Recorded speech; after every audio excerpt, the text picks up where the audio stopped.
Taifa letu limejeruhiwa na taifa letu limepoteza heshima kutokana na yale yaliyojiri wiki ya uchaguzi mkuu. Sio tu limepoteza heshima, lakini limepoteza watu, raia ambao wameuawa kiholela. Wako watu waliouawa wakiandamana, lakini adhabu ya kuandamana sio kifo cha risasi.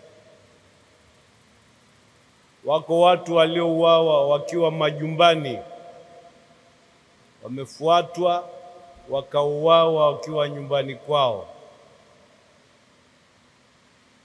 Hilo halionyeshi sura ya Tanzania hata kidogo.